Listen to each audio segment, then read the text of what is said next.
poder constituyente o reforma constitucional, entre un nuevo texto constitucional o la adecuación de la Constitución de 1917. Carolina León Bastos, Víctor Alejandro von Meras. Este trabajo está encaminado a distinguir entre estas dos figuras tan importantes para la teoría de la Constitución: poder constituyente y reforma constitucional, ya que la imprecisión que tenemos de poder constituyente y poderes constituidos, en alguna parte de la academia y de los políticos, provoca que el primero pretenda hacer funciones de los segundos y, a la inversa, que estos usurpen la atribución de este poder soberano, que es crear una constitución.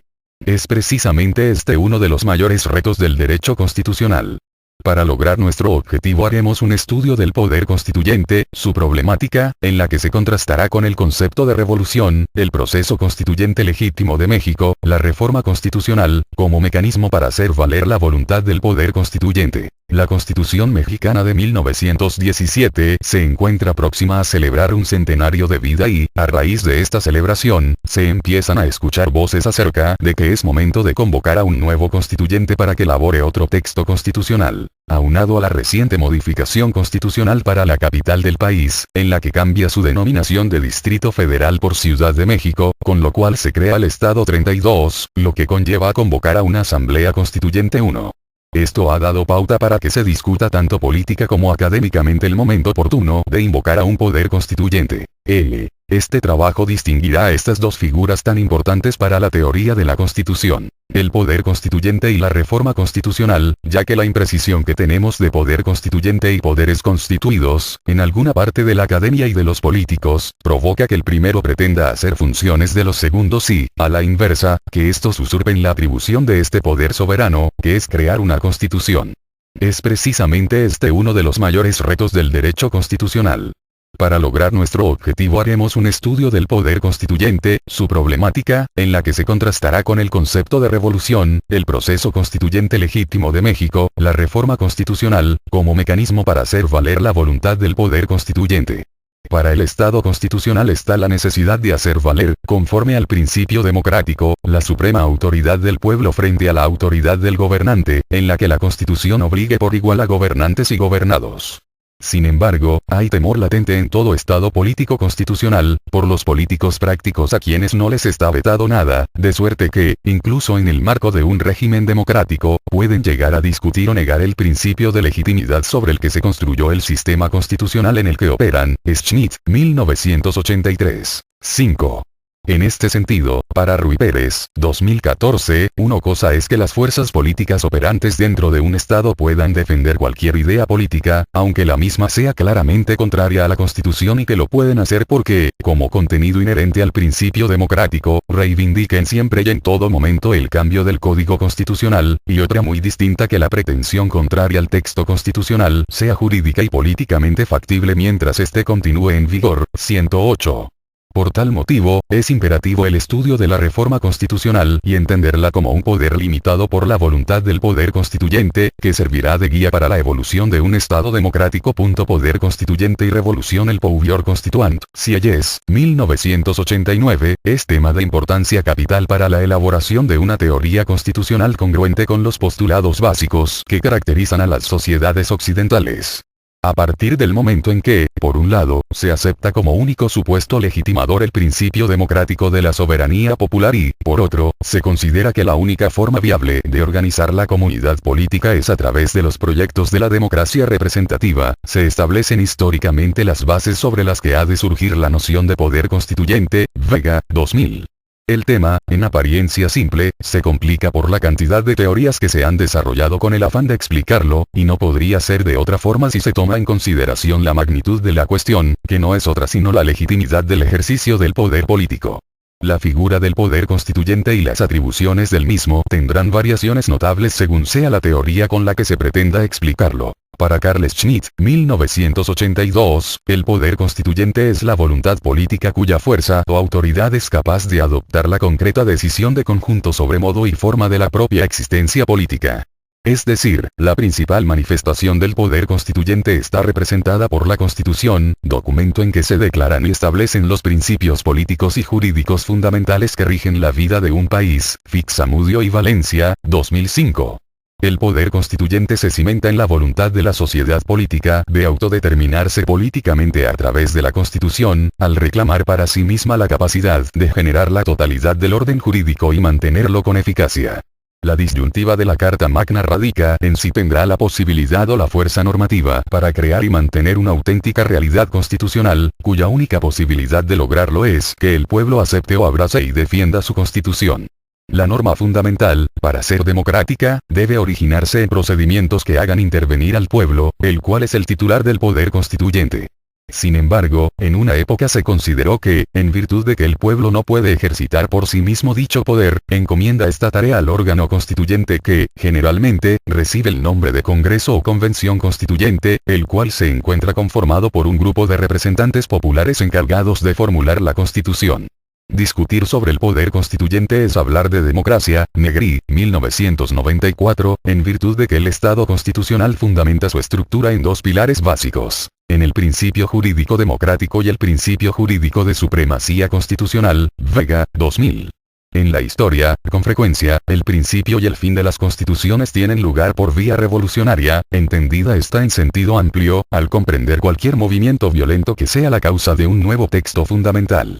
Para Bourdieu, 1981, la revolución tiene como objeto establecer un nuevo orden. Nace en el momento en que la idea oficial de derecho no encuentra eco en la conciencia jurídica de los miembros de la colectividad y surge una nueva idea de derecho sostenida por un poder actuante, cuyo fin es reemplazar a las autoridades establecidas para introducir en la organización social los principios rectores de la idea cuya energía encarna.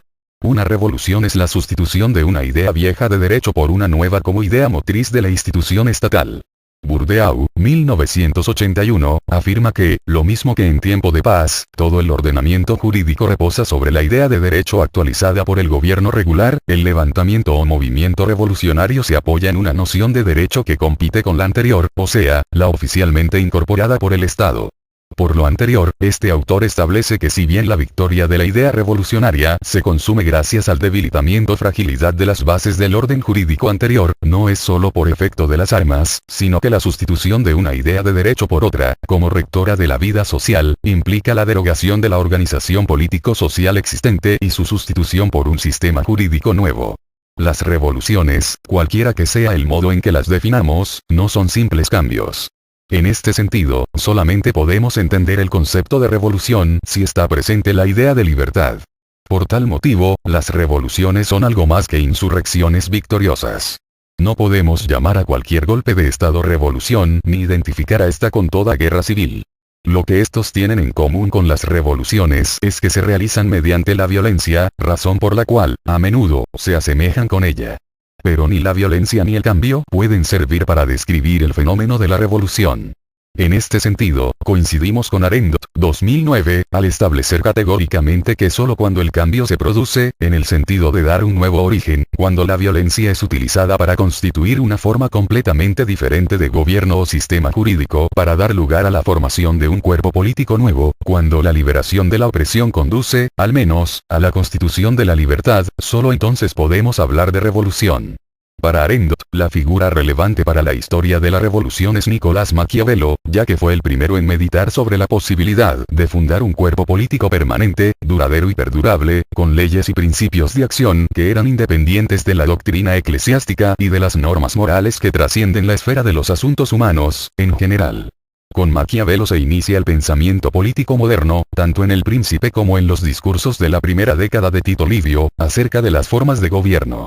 La formación de los estados modernos acontece mediante transformaciones que se llevan a cabo dentro de los mismos, a consecuencia de movimientos revolucionarios y por la separación y formación de nuevos estados, con pluralidad de pueblos que antes formaban una unidad, y a la inversa, pueblos separados entre los que existía afinidad y que logran construir una unidad política de estado como cimiento de la nueva estructura de la realidad política. En oposición al hombre medieval, el hombre moderno prefirió someterse al poder influenciable e impersonal de la ley antes que al poder de una persona. El ideal de la impersonalidad y objetividad se presenta en el mundo moderno como el principio estructurador del Estado. Nos creemos libres cuando estamos sometidos a una ley que se burla de cualquier acto nuestro de arbitrio o oposición. Heyer, 1995. En el Estado moderno no solo se produjo una nueva ordenación de los espacios políticos que daba al traste con la configuración poliárquica en la que montaba su estructura el imperio medieval. Además, surgió un nuevo entendimiento de la propia organización política y de sus criterios legitimadores.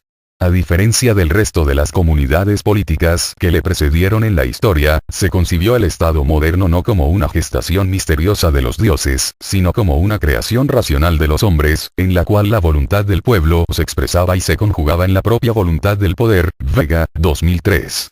La soberanía se afirmó como respuesta a una nueva organización del poder y a las relaciones entre sus aspectos jurídicos y políticos.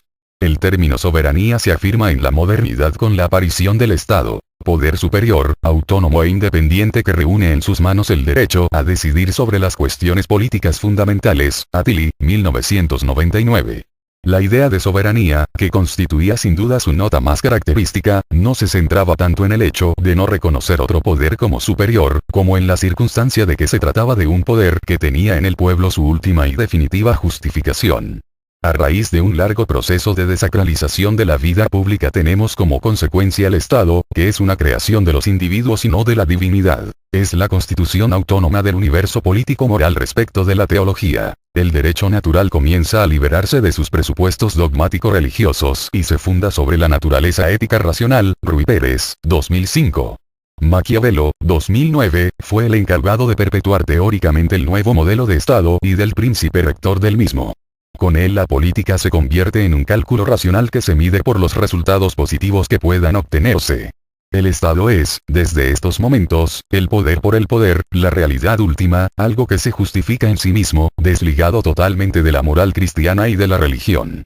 El autor florentino establece que en el momento en que la situación está tan corrompida que las leyes no bastan para frenar dicha perversión es preciso gobernar, junto con las leyes, con autoridad absoluta y extraordinaria, que limite o frene la excesiva ambición y corruptela de los poderosos. El príncipe, una vez que se ha liberado de esos poderes, debe proponerse monopolizar la fuerza y el derecho. El príncipe tiene el poder constituyente. González, 1965, el poder supremo y único. Es el legislador que crea el ordenamiento jurídico del Estado, posee el poder directo de gobierno. Es decir, posee el poder absoluto fundamentado en una razón de Estado, la cual está dirigida a mantener el orden social entre los súbditos y a buscar su bienestar material. En este sentido, el poder constituyente como poder omnipotente es, en efecto, la revolución misma, una fuerza impetuosa y expansiva, un concepto ligado a la preconstitución social de la totalidad misma. El poder constituyente se presenta como distensión revolucionaria de la capacidad humana de construir la historia, es un acto de procedimiento absoluto. El proceso movido por el poder constituyente es hacerlo absoluto e ilimitado. Negri, 1994, en el que la revolución debe consolidarse con la creación de un nuevo ordenamiento constitucional. Por tal motivo, las revoluciones, cualquiera que sea el modo en que las definamos, no son simples cambios, Arendot, 2009, sino que el cambio que busca la revolución es la creación de un nuevo sistema jurídico. En otras palabras, pretende la elaboración de una nueva constitución. Lo que no se puede olvidar, cuando se refiere al pueblo como manifestación del poder democrático o poder constituyente, es que ya no se invoca al concepto mítico y eterno de pueblo como una entidad simbólica, sino como ente real. El gran mérito del autor florentino fue haber sido el primero en percatarse de que para salvar la democracia de las mistificaciones y corrupciones ideológicas el bien común tenía que descender de los cielos metafísicos a la tierra, dejando de ser un reflejo de un orden natural, exterior a los hombres, para pasar a ser una creación de la voluntad humana. Vega, 2003. Por todo lo anterior, Arendt afirma, 2009, que se puede considerar a Maquiavelo como el padre espiritual de la revolución, pero como un movimiento en busca de la libertad y que finalice con la elaboración de un nuevo texto constitucional. Solamente si reúne estos dos elementos lo podemos considerar revolución. En este sentido, se puede afirmar que la primera vez que se utiliza el concepto de revolución, como acto de libertad, es el 14 de julio de 1789, en París, cuando Luis XVI es informado por el duque de la Rochefoucauld-Liancourt sobre la toma de la Bastilla, la liberación de algunos presos y la huida de las tropas reales ante un ataque del pueblo. El famoso diálogo que se produjo entre el monarca y su mensajero es revelador. Según se dice, el rey manifestó, «Qu'est une révolte», a lo que Liancourt respondió, «Non, sire, qu'est une révolution». La percepción es que este estallido se da con tanta fuerza que escapa la posibilidad del poder humano de detenerlo. En otras palabras, es rebelde a una integración total a un sistema jerarquizado de normas y competencias. Es de otra naturaleza que el derecho y actúa como un poder omnipotente. La forma en que se desenvuelve una revolución resulta impredecible, ya que sigue sus propias reglas, incluso puede devorar a los propios individuos que la han convocado. Roden, 1935. Por eso es tan revelador lo dicho por Bergniaud, orador de la Gironda, al llevar la analogía de la revolución con Saturno. La revolución devorando a sus propios hijos. 2. No existe mejor ilustración que la obra del gran pintor español Goya, Saturno devorando a sus hijos, elaborado en 1819, en la cual se refleja lo cruel, bárbara e inhumana que puede llegar a ser una revolución. Sin embargo, es en este movimiento en el que se encuentra la intención de creación de algo nuevo, pero como premisa de la liberación del pueblo o reivindicación de este. Es aquí cuando entre poder constituyente y revolución se produce una simbiosis, con el objetivo de elaborar un texto democrático que reivindique la dignidad del ser humano. Por eso, los derechos del hombre del 26 de agosto de 1789 signarían no solo de la Revolución Francesa, sino de todas las revoluciones que iban a seguirla. En este sentido, para Carpizo, 1991, en nuestra historia la verdadera Revolución Mexicana inicia en 1913, y no en 1910, pues esta última fecha no implicó un cambio fundamental en las estructuras económicas. Fue un movimiento que en 1910 tuvo una finalidad política doble. Derrocar. El mejor ejemplo de esto lo tenemos en la Revolución Francesa. Los hijos que incitaron la revolución terminaron siendo devorados por esta, como es el caso de Robespierre, con su régimen del terror, con el que sentenció a sus compañeros de movimiento, Danton y Hebert. Sin embargo, a la postre esta criatura antijurídica terminaría devorando al mismo Robespierre, por tal motivo sus palabras: los carniceros de hoy serán las reses del mañana.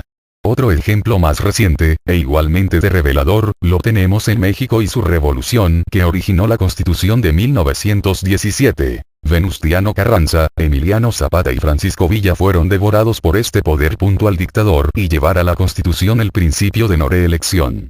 Sin embargo, este movimiento se convirtió en social en 1913, efectuado por el pueblo, con el objetivo de cambiar las estructuras económicas, políticas y sociales del país.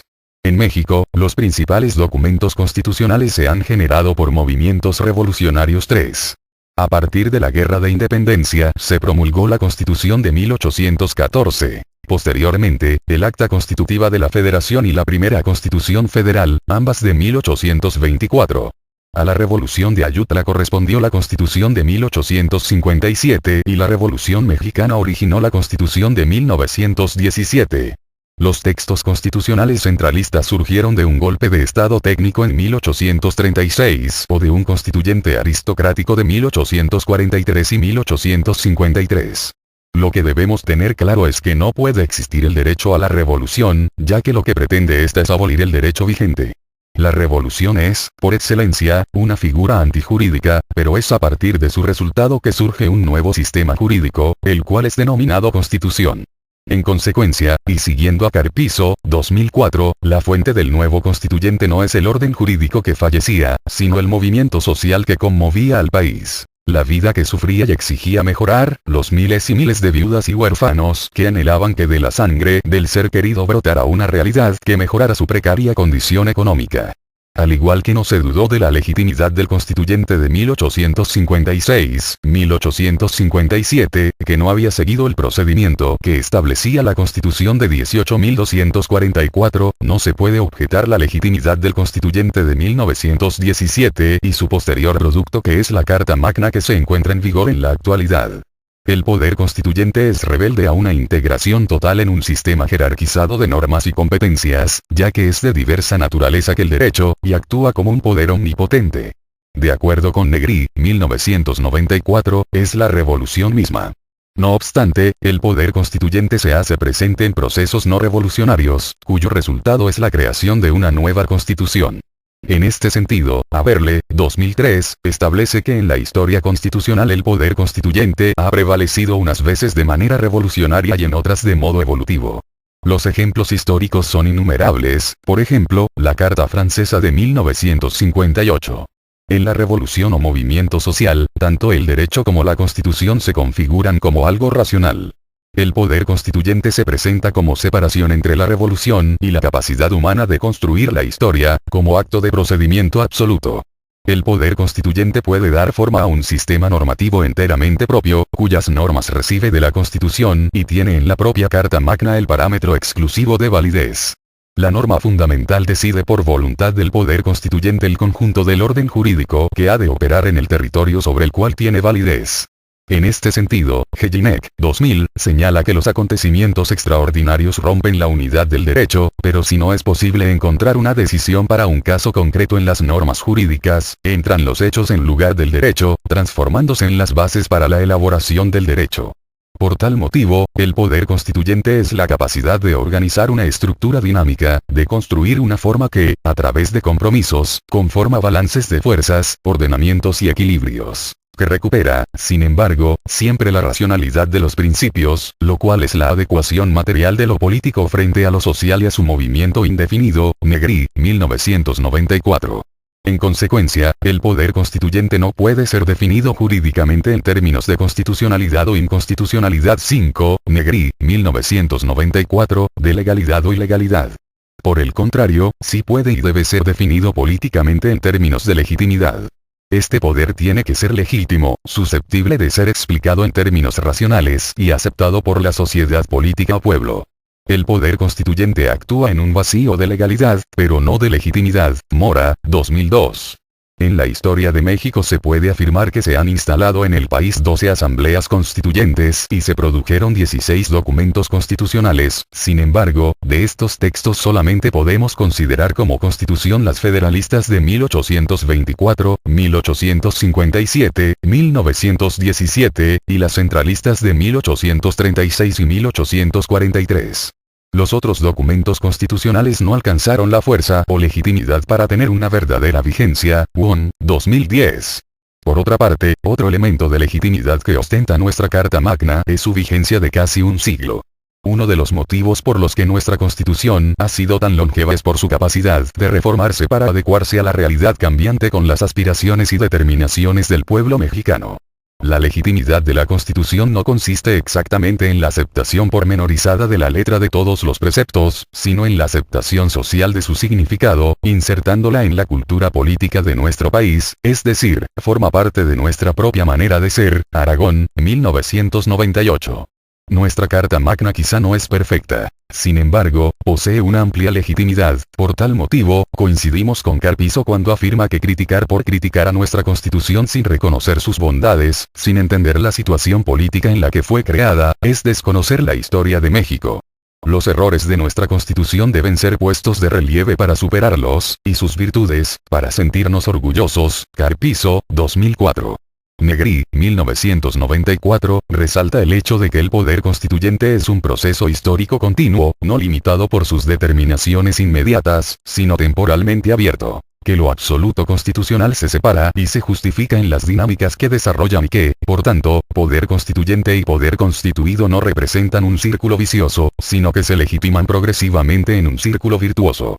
En la medida en que el constitucionalismo adquiere una proyección histórica cada vez más amplia y, en la práctica, se demuestra que las normas fundamentales, sometidas a la dinámica de la realidad, sufren transformaciones inevitables, se generalizará la conciencia de que bajo ningún concepto pueden entenderse como leyes permanentes y eternas. Vega, 2000, sino de normas que se encuentran en constante cambio para adecuarse a su realidad dinámica. La Constitución de 1917 es obra de una asamblea constituyente ad hoc, que se reunió en la ciudad de Querétaro en 1916. En ella se creó y organizó a los poderes constituidos, dotados de facultades expresas y, por ende, limitadas. Además, instituyó frente al poder de las autoridades los derechos de la persona. Una vez que logró su cometido, esta asamblea desapareció como tal y en su lugar empezaron a actuar los poderes constituidos, dentro de sus facultades. Para Tena Ramírez, 1992, existe una distinción entre el poder que confiere las facultades de mando y los poderes que ejercitan esas facultades. Para Fixamudio, 2005, nuestra Carta Fundamental es el resultado de un movimiento revolucionario en el que la sociedad mexicana se queda sin derecho y surge la necesidad de una constitución. Es en este momento que el pueblo ejercita el poder constituyente y lo delega en el órgano constituyente de la Asamblea de Querétaro. Al publicarse el ordenamiento, se marcó el término de la actividad del poder constituyente y el inicio de las funciones de los poderes constituidos. Dentro de esta lógica del Estado constitucional, el poder constituyente cede su lugar a la propia norma creada por él. Los poderes del Estado pasan a ser así poderes constituidos y la Constitución se configura como ley suprema. Resulta inverosímil que el poder constituyente asuma competencias legislativas ordinarias, porque la forma de manifestarse es por medio de convenciones o asambleas que elaboran los proyectos de la Carta Magna y se instauran con la única finalidad de realizar este propósito. Además, esta imposibilidad es mutua, puesto que así como el poder constituyente se encuentra inhibido de realizar funciones de poderes constituidos, estos tienen prohibido ejercitar las competencias constituyentes. El gobierno o poder ejecutivo, al igual que los demás poderes constituidos, se basa en el principio de legalidad, ya que no puede ejercer más facultades que las que están expresamente establecidas en la Constitución o la ley. El poder constituyente, por el contrario, no tiene necesidad más que de su realidad, porque es origen de toda legalidad, su actuación es el origen de todo y por tal motivo existe. Por eso la Constitución va a dar inicio a la legalidad. Una de las aportaciones más importantes al constitucionalismo la realizó Sieyès, 1989, al diferenciar los poderes constituidos, que están regulados por leyes fundamentales o constitucionales, como cuerpo legislativo, del poder constituyente, que reside en la nación. La distinción entre poder constituyente y poderes constituidos, y en particular entre poder constituyente y poder de reforma constitucional, conserva una gran importancia, con el fin de establecer la continuidad de la Carta Magna, Begotini, 2004. Es en esta tensión, por un lado, el apremio del poder constituyente de desempeñar funciones legislativas ordinarias y, por el otro, el peligro del poder. Dujeron 16 documentos constitucionales, sin embargo, de estos textos solamente podemos considerar como constitución las federalistas de 1824, 1857, 1917, y las centralistas de 1836 y 1843. Los otros documentos constitucionales no alcanzaron la fuerza o legitimidad para tener una verdadera vigencia. Won, 2010. Por otra parte, otro elemento de legitimidad que ostenta nuestra Carta Magna es su vigencia de casi un siglo. Uno de los motivos por los que nuestra Constitución ha sido tan longeva es por su capacidad de reformarse para adecuarse a la realidad cambiante con las aspiraciones y determinaciones del pueblo mexicano. La legitimidad de la Constitución no consiste exactamente en la aceptación pormenorizada de la letra de todos los preceptos, sino en la aceptación social de su significado, insertándola en la cultura política de nuestro país, es decir, forma parte de nuestra propia manera de ser. Aragón, 1998. Nuestra Carta Magna quizá no es perfecta. Sin embargo, posee una amplia legitimidad. Por tal motivo, coincidimos con Carpizo cuando afirma que criticar por criticar a nuestra Constitución sin reconocer sus bondades, sin entender la situación política en la que fue creada, es desconocer la historia de México. Los errores de nuestra Constitución deben ser puestos de relieve para superarlos, y sus virtudes, para sentirnos orgullosos. Carpizo, 2004. Negri, 1994, resalta el hecho de que el poder constituyente es un proceso histórico continuo, no limitado por sus determinaciones inmediatas, sino temporalmente abierto. Que lo absoluto constitucional se separa y se justifica en las dinámicas que desarrollan y que, por tanto, poder constituyente y poder constituido no representan un círculo vicioso, sino que se legitiman progresivamente en un círculo virtuoso. En la medida en que el constitucionalismo adquiere una proyección histórica cada vez más amplia y, en la práctica, se demuestra que las normas fundamentales, sometidas a la dinámica de la realidad, sufren transformaciones inevitables, se generalizará la conciencia de que bajo ningún concepto pueden entenderse como leyes permanentes y eternas, Vega, 2000, sino de normas que se encuentran en constante cambio para adecuarse a su realidad dinámica. La Constitución de 1917 es obra de una asamblea constituyente ad hoc, que se reunió en la ciudad de Querétaro en 1916. En ella se creó y organizó a los poderes constituidos, dotados de facultades expresas y, por ende, limitadas. Además, instituyó frente al poder de las autoridades los derechos de la persona. Una vez que Locke logró su cometido, esta asamblea desapareció como tal y en su lugar empezaron a actuar los poderes constituidos, dentro de sus facultades. Para Tena Ramírez, 1992, existe una distinción entre el poder que confiere las facultades de mando y los poderes que ejercitan esas facultades.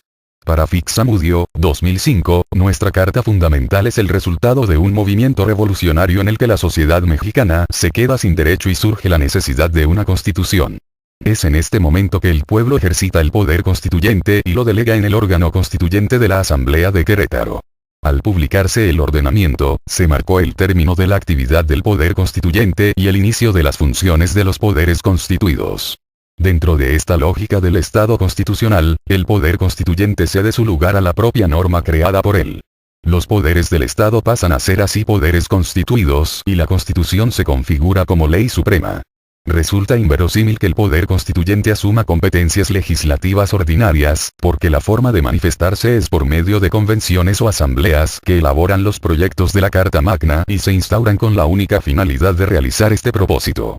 Además, esta imposibilidad es mutua, puesto que así como el poder constituyente se encuentra inhibido de realizar funciones de poderes constituidos, estos tienen prohibido ejercitar las competencias constituyentes.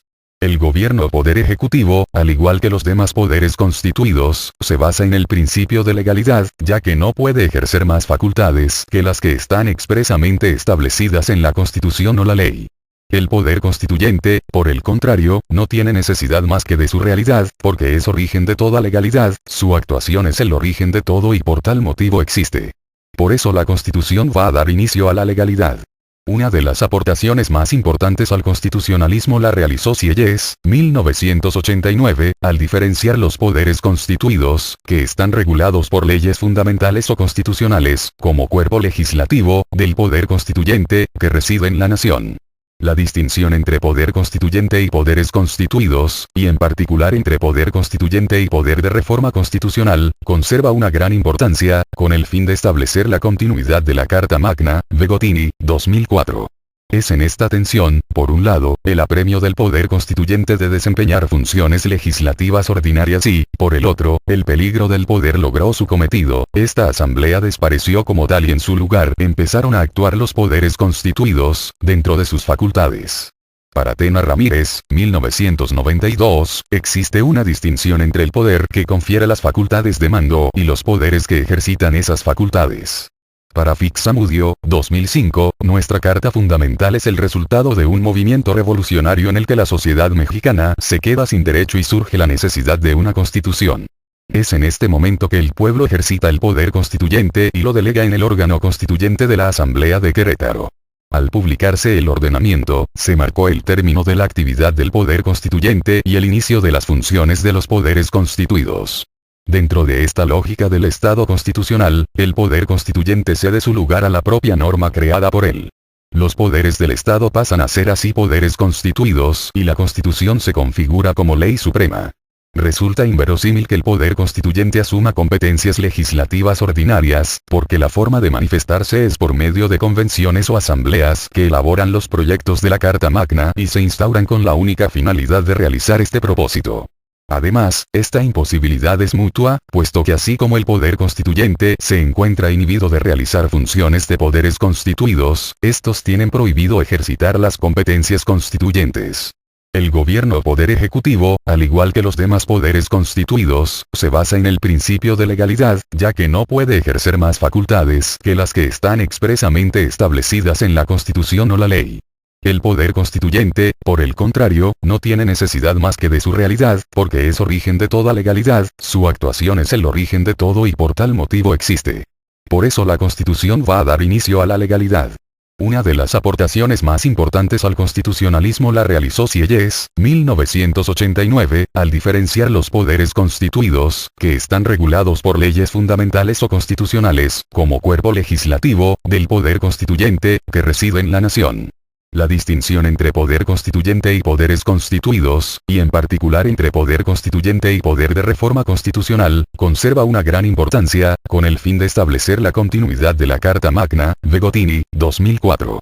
Es en esta tensión, por un lado, el apremio del poder constituyente de desempeñar funciones legislativas ordinarias y, por el otro, el peligro del poder